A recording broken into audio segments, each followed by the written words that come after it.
चित्रकूट के आश्रम से अहमदाबाद आश्रम में बैठे हैं।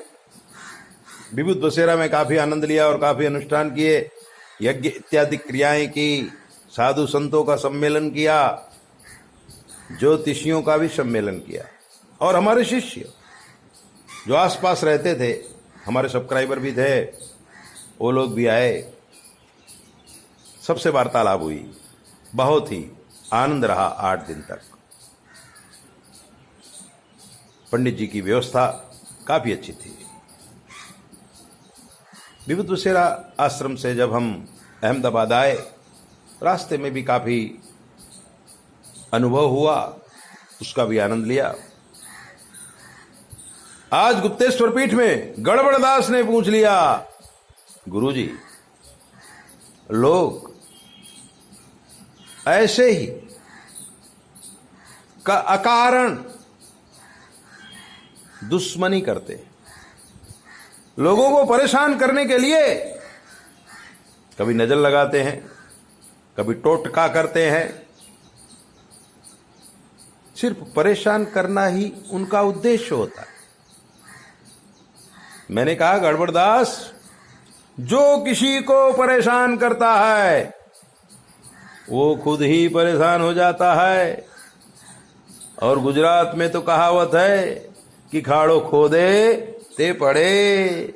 जो खड्डा खोदता है दूसरे के लिए, वो उसी में गिर जाता है। हाथ पैर उसके ही टूटते हैं। जिसके लिए खड्डा खोदा जाता है वो उस रास्ते में आता ही नहीं है। टोटका करना, नजर लगाना, मन में खराब विचार करना, सामने वाला आदमी दुखी हो जाए, इससे आपको क्या फायदा होगा। लेकिन हैं लोग ऐसे हैं जो अकारण ही आपसे दुश्मनी करते हैं और आप आगे न बढ़ सकें इसके लिए प्रयत्न किया करते हैं। अरे भगवान से भी प्रार्थना करते हैं तो यही प्रार्थना करते हैं कि रामलाल दुखी हो जाए और श्यामलाल सुखी हो जाए। रामलाल दुखी नहीं होता, किसी के मनाने से भला कोई दुखी हो जाएगा। गड़बड़दास ने पूछा है, हम बता रहे। जो शत्रु हैं, वो शत्रु कौन है? हमारे शरीर में 6 शत्रु हैं, मालूम है आपको? परमानेंटली रहते हैं, 24 घंटे रहते हैं। और इन्हीं की वजह से बाहर शत्रु उत्पन्न हो जाते हैं। काम, क्रोध, लोभ, मोह, मद और मत्सर परमानेंटली हमारी बॉडी में रहने वाले 6 शत्रु हैं। और इनकी वजह से समाज में अनेक प्रकार के दुश्मन खड़े हो जाते हैं। तो गड़बड़दास ने कहा, इन दुश्मनों को पराजित कैसे किया जाता है? पराजित करना बहुत ही सरल बात है। अनेक शास्त्रों में अनेक प्रकार के मंत्र हैं। पीला सरसों से जब हम नाम बोलकर हवन प्रत्यय सर्व शत्रु पराजय, अनेक मंत्र हैं शत्रु विनाश के, उन मंत्रों को जान लीजिए। अग्नि जलाइए, सरसों, पीला सरसों स्वाहाकार करिए, कम से कम 108 बार करिए, 3 दिन करिए, फिर देखिए सारे के सारे शत्रु बुद्धि विनाशाय। 3 दिन में ही शत्रु पराजित हो जाएंगे। आपको इस दुनिया में शत्रु मिलेंगे ही नहीं, अपने आप हार जाएंगे। आप सोचिए पहले कि आपका कौन दुश्मन है, इस दुश्मनी का कारण क्या है। अगर आप सही हो और वो गलत है, क्योंकि 99% व्यक्ति ये मानते हैं कि मैं सही हूं, वो गलत है। लेकिन भगवान की दरबार में सही कौन है, गलत कौन है, इसका निर्णय परमात्मा करता है, हम नहीं कर सकते हैं। और अगर हम सही हैं और दुश्मनों के पराजित के लिए हम कोई अनुष्ठान करते हैं, कोई जप करते हैं, कोई हवन करते हैं या कोई उतारा करते हैं, तो ही दुश्मन पर असर होती है।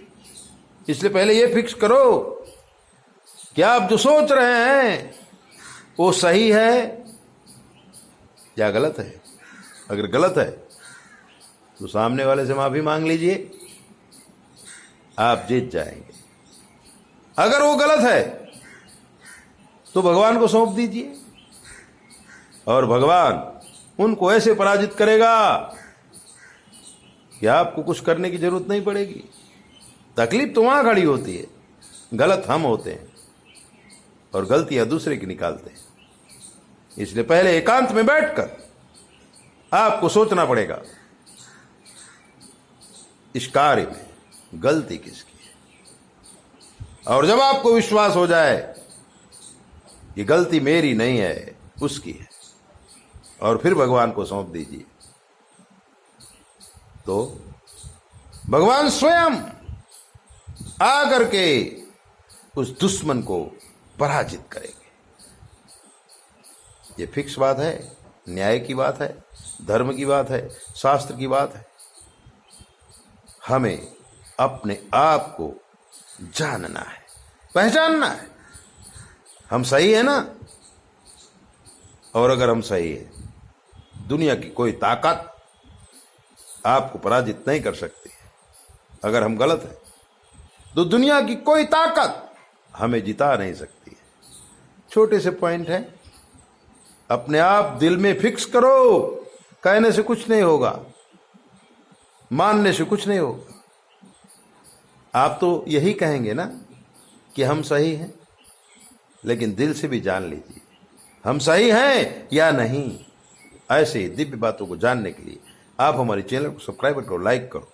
और अगर आपके जीवन में कोई कष्ट है, हमसे पूछ लीजिए। शास्त्र के मत के अनुसार हम आपको जवाब देंगे, वो भी बिल्कुल फ्री। 9825200108 पर संपर्क करके कुछ भी पूछिए, हम आपको शास्त्र के मत के अनुसार जवाब देंगे।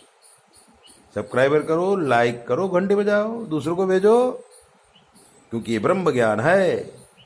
अगर ये हो गया और ये फैल गया तो दुनिया में कोई भी किसी का दुश्मन नहीं रहेगा। जय बोले, अपना ध्यान रखो।